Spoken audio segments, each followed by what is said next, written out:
सद्दाम हुसैन एक बहुत ही बंदा वैल रैपुटेड बंदा सी जी। मैनूं वधिया लगदा, हरेक दी आपो अपनी विचारधारा, कईयां नूं वधिया नहीं लगदा। हुण सद्दाम हुसैन दे बयानां वर्गे गबरू लिखदा गाने ने। सिद्धू मूसेवाले ਦਾ ਇਹ ਗੀਤ ਤੁਸੀਂ ਸਭ ਨੇ ਸੁਣਿਆ ਹੋਵੇਗਾ, ਜਿਹਦੇ ਵਿੱਚ ਉਸਨੇ ਇਸ਼ਾਰਾ ਕੀਤਾ ਹੈ ਸਦਾਮ ਹੁਸੈਨ ਦੇ ਬਿਆਨਾਂ ਵੱਲ ਤੇ ਸਦਾਮ ਹੁਸੈਨ ਨੂੰ ਆਪਣੇ ਇਸ ਗੀਤ ਦੇ ਵਿੱਚ ਇੱਕ ਹੀਰੋ ਵਜੋਂ ਪੇਸ਼ ਕੀਤਾ ਹੈ। ਅੱਜ ਦੀ ਇਸ ਵੀਡੀਓ ਦੇ ਵਿੱਚ ਗੱਲ ਕਰਾਂਗੇ ਉਸੇ ਸਦਾਮ ਹੁਸੈਨ ਬਾਰੇ ਕਿ ਕੌਣ ਹੈ ਸਦਾਮ ਹੁਸੈਨ, ਜਿਸ ਨੇ ਅਮਰੀਕਾ ਵਰਗੇ ਸ਼ਕਤੀਸ਼ਾਲੀ ਪਾਵਰਫੁਲ ਦੇਸ਼ ਦੇ ਅੱਗੇ ਉਹਦੇ ਨਾਲ ਆਡਾ ਲਿਆ ਸੀ ਆਪਦੇ ਦੇਸ਼ ਆਪਦੇ ਲੋਕਾਂ ਦੀ ਖਾਤਰ। ਉਹਦੇ ਬਿਆਨ ਇੰਨੀ ਚਰਚਾ ਦੇ ਵਿੱਚ ਕਿਉਂ ਸੀ ਤੇ ਉਸ ਯੋਧੇ ਨੇ ਇਹੋ ਜਿਹਾ ਕੀ ਕੀਤਾ ਸੀ ਕਿ ਉਸਨੂੰ ਫਾਂਸੀ ਦੀ ਸਜ਼ਾ ਦੇ ਕੇ ਮਾਰ ਦਿੱਤਾ ਗਿਆ। ਦੋਸਤੋ, ਬਹੁਤ ਸਾਰੇ ਲੋਕ ਹਜੇ ਵੀ ਇਹੋ ਜਿਹੇ ਨੇ ਜਿਹੜੇ ਇਹ ਸਮਝਦੇ ਨੇ ਕਿ ਸਦਾਮ ਹੁਸੈਨ ਇਰਾਕ ਦੇ ਵਿੱਚ ਗਲਤ ਕੰਮ ਕਰ ਰਿਹਾ ਸੀ, ਗਲਤ ਗਤੀਵਿਧੀਆਂ ਨੂੰ ਫੈਲਾ ਰਿਹਾ ਸੀ, ਜਿਹਦਾ ਕਰਕੇ ਅਮਰੀਕਾ ਨੇ ਇਰਾਕ ਦੇ ਉੱਤੇ ਹਮਲਾ ਕਰਕੇ ਤਬਾਹ ਕਰ ਦਿੱਤਾ ਦੇਸ਼ ਨੂੰ ਤੇ ਸਦਾਮ ਹੁਸੈਨ ਨੂੰ ਫੜ ਕੇ ਫਾਂਸੀ ਦੀ ਸਜ਼ਾ ਦੇ ਕੇ ਮਾਰ ਦਿੱਤਾ।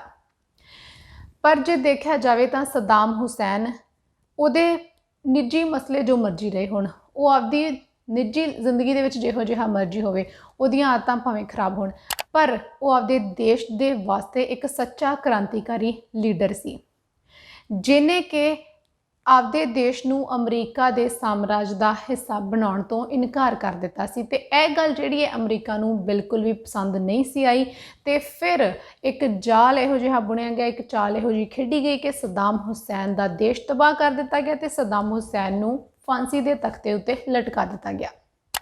ਗੱਲ ਕਰਦੇ ਹਾਂ ਉਹਦੇ ਦੇਸ਼ ਦੇ ਵਿੱਚ ਧਰਮ ਨੂੰ ਲੈ ਕੇ। ਖੁਦ ਉਹ ਮੁਸਲਮਾਨ ਸੀ ਭਾਵੇਂ, ਪਰ ਉਹਦੇ ਧਰਮ ਵਿੱਚ ਉਹਦੇ ਦੇਸ਼ ਵਿੱਚ ਬਿਲਕੁਲ ਵੀ ਧਾਰਮਿਕ ਕੱਟੜਤਾ ਨਹੀਂ ਸੀ। ਸਾਰੇ ਧਰਮਾਂ ਦੇ ਲੋਕ ਬੜੇ ਪਿਆਰ ਦੇ ਨਾਲ ਰਹਿੰਦੇ ਸੀ। ਜੇਕਰ ਉਹ ਖੁਦ ਮੁਸਲਮਾਨ ਹੋ ਕੇ ਮਸਜਿਦਾਂ ਬਣਵਾਉਂਦਾ ਸੀ ਤਾਂ ਉਹਦੇ ਦੇਸ਼ ਦੇ ਵਿੱਚ ਸਿੱਖਾਂ ਵਾਸਤੇ ਗੁਰਦੁਆਰੇ ਸਨ, ਹਿੰਦੂਆਂ ਵਾਸਤੇ ਮੰਦਿਰ ਵੀ ਸੀ। ਆਪਦੇ ਦੇਸ਼ ਦੇ ਲੋਕਾਂ ਦੇ ਵਾਸਤੇ ਉਹ ਰੱਬ ਸੀ, ਕਿਉਂਕਿ ਉਹ ਉਹਨਾਂ ਦੇ ਹੱਕਾਂ ਦੀ ਰਾਖੀ ਕਰਦਾ ਸੀ, ਉਹਨਾਂ ਦੀ ਗੱਲ ਕਰਦਾ ਸੀ। ਤੇ ਜੇਕਰ ਗੱਲ ਕਰੀਏ ਕਿ ਉਹ ਆਪਦੇ ਧਰਮ ਨੂੰ ਕਿੰਨਾ ਪਿਆਰ ਕਰਦਾ ਸੀ, ਤੇ ਉਹ ਆਪਣੇ ਧਰਮ ਨੂੰ ਇੰਨਾ ਪਿਆਰ ਕਰਦਾ ਸੀ ਕਿ ਉਹਨੇ ਆਪਣੇ ਖੂਨ ਦੇ ਨਾਲ ਕੁਰਾਨ ਸ਼ਰੀਫ ਹੀ ਲਿਖਵਾ ਦਿੱਤੀ। ਜੀ ਹਾਂ, ਸਦਾਮ ਹੁਸੈਨ ਦੀ ਜੀਵਨੀ ਲਿਖਣ ਵਾਲੇ ਕੌਨ ਕਫਲਿਨ ਇਹ ਗੱਲ ਲਿਖਦੇ ਨੇ ਕਿ ਸਦਾਮ ਹੁਸੈਨ ਦੇ ਵੱਲੋਂ ਬਣਵਾਈ ਗਈ ਇੱਕ ਮਸਜਿਦ ਦੇ ਵਿੱਚ ਉਹਨਾਂ ਦੇ ਖੂਨ ਦੇ ਨਾਲ ਲਿਖੀ ਹੋਈ ਕੁਰਾਨ ਸ਼ਰੀਫ ਰੱਖੀ ਹੋਈ ਹੈ, ਜਿਸ ਦੇ ਸਾਰੇ 605 ਪੰਨਿਆਂ ਨੂੰ ਲੋਕਾਂ ਨੂੰ ਦਿਖਾਉਣ ਦੇ ਵਾਸਤੇ ਸ਼ੀਸ਼ੇ ਦੇ ਇੱਕ ਕੇਸ ਵਿੱਚ ਸਾਂਭ ਕੇ ਰੱਖਿਆ ਹੋਇਆ ਹੈ। ਤੇ ਉਸ ਮਸਜਿਦ ਦੇ ਮੌਲਵੀ ਇਹ ਦੱਸਦੇ ਨੇ ਕਿ ਸਦਾਮ ਹੁਸੈਨ ਨੇ ਇਸ ਕੁਰਾਨ ਸ਼ਰੀਫ ਨੂੰ ਲਿਖਵਾਉਣ ਵਾਸਤੇ 3 ਸਾਲਾਂ ਤੱਕ ਲਗਾਤਾਰ ਆਪਣਾ 26 ਲੀਟਰ ਖੂਨ ਦਾਨ ਕੀਤਾ ਸੀ।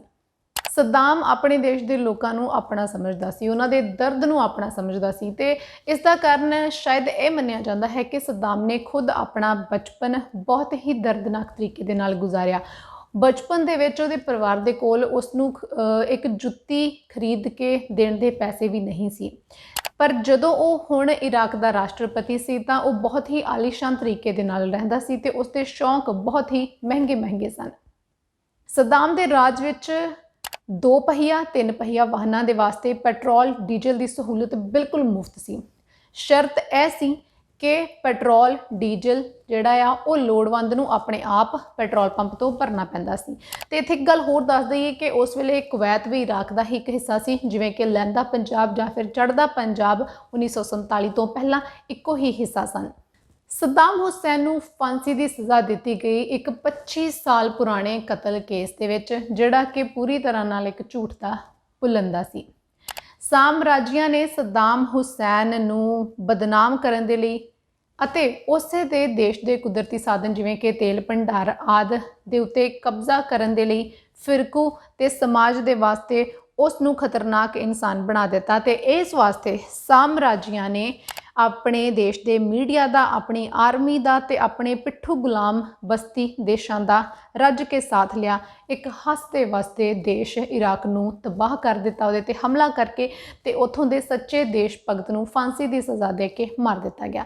ਇੱਕ ਗੱਲ ਸਦਾਮ ਹੁਸੈਨ ਨੂੰ ਲੈ ਕੇ ਹੋਰ ਪ੍ਰਚਲਿਤ ਹੈ ਕਿ ਜੇਕਰ ਸਦਾਮ ਹੁਸੈਨ ਜਿਉਂਦਾ ਰਹਿ ਜਾਂਦਾ ਤਾਂ ਉਸਨੇ ਮਹਿੰਗਾਈ ਜ਼ਰੂਰ ਘਟਾ ਦੇਣੀ ਸੀ।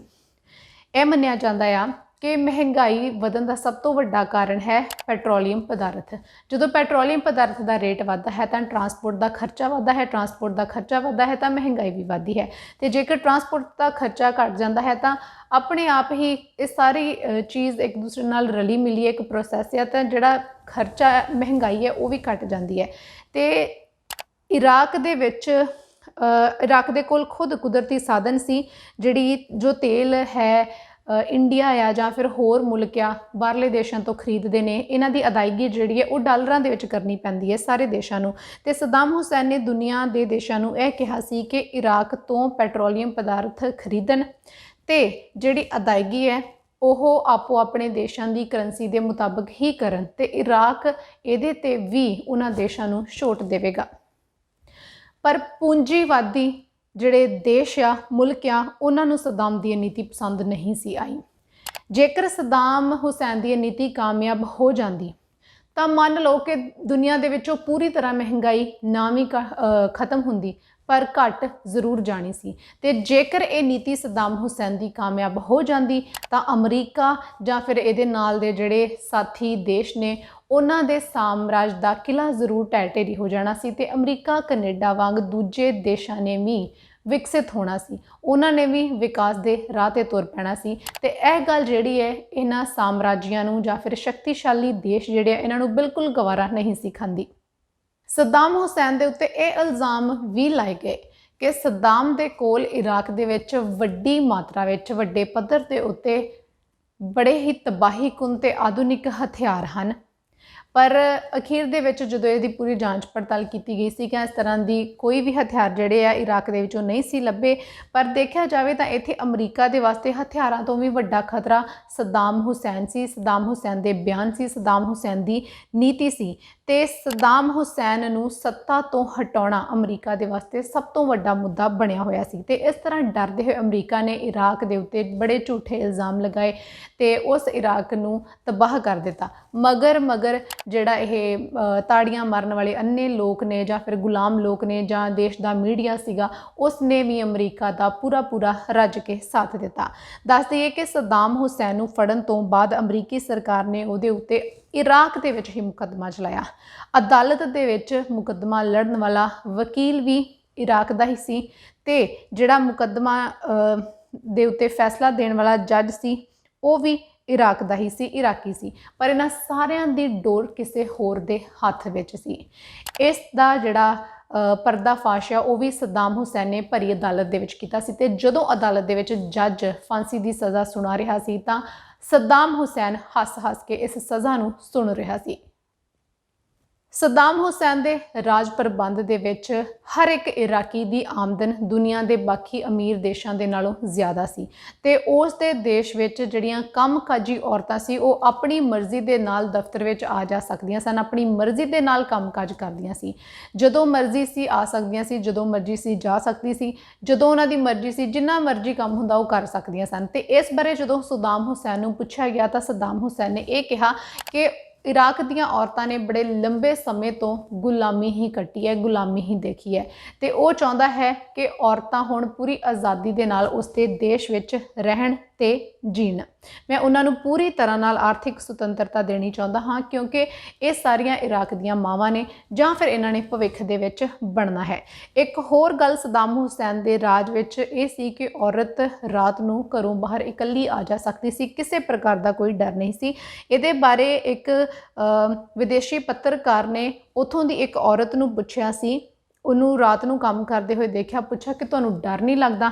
ਤਾਂ ਉਸ ਔਰਤ ਦਾ ਇਹ ਕਹਿਣਾ ਸੀ ਕਿ ਜਦੋਂ ਤੱਕ ਸਦਾਮ ਹੁਸੈਨ ਵਰਗਾ ਸਾਡਾ ਰਾਸ਼ਟਰਪਤੀ ਹੈ ਸਾਡਾ ਕੋਈ ਕੁਝ ਨਹੀਂ ਵਿਗਾੜ ਸਕਦਾ, ਅਸੀਂ ਬੇਫਿਕਰ ਹਾਂ।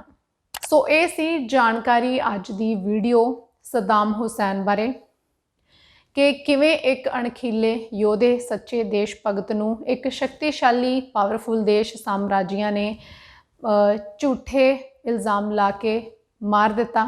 ਕਿਉਂਕਿ ਮਰ ਤਾਂ ਹਰ ਇੱਕ ਨੇ ਜਾਣਾ ਹੁੰਦਾ ਹੈ, ਪਰ ਜਿਹੜਾ ਆਪਣੇ ਦੇਸ਼ ਦੇ ਲਈ, ਆਪਣੇ ਰਾਜ ਲਈ, ਆਪਣੀ ਕੌਮ ਲਈ, ਆਪਣੇ ਲੋਕਾਂ ਦੇ ਲਈ ਆਪਣੀ ਜਾਨ ਦਾਅ ਤੇ ਲਾਉਂਦਾ ਹੈ ਉਹ ਮਰ ਕੇ ਵੀ ਹਮੇਸ਼ਾ ਵਾਸਤੇ ਅਮਰ ਹੋ ਜਾਂਦਾ ਹੈ। ਸੋ ਇਹ ਸੀ ਸਾਡੀ ਅੱਜ ਦੀ ਜਾਣਕਾਰੀ। ਜੇਕਰ ਤੁਹਾਨੂੰ ਪਸੰਦ ਆਈ ਹੋਵੇ ਤਾਂ ਇਸ ਨੂੰ ਅੱਗੇ ਸਾਂਝਾ ਜ਼ਰੂਰ ਕਰਨਾ ਤੇ ਨਾਲ ਦੀ ਨਾਲ ਇਸ ਨੂੰ ਲਾਈਕ ਵੀ ਕਰ ਦੇਣਾ।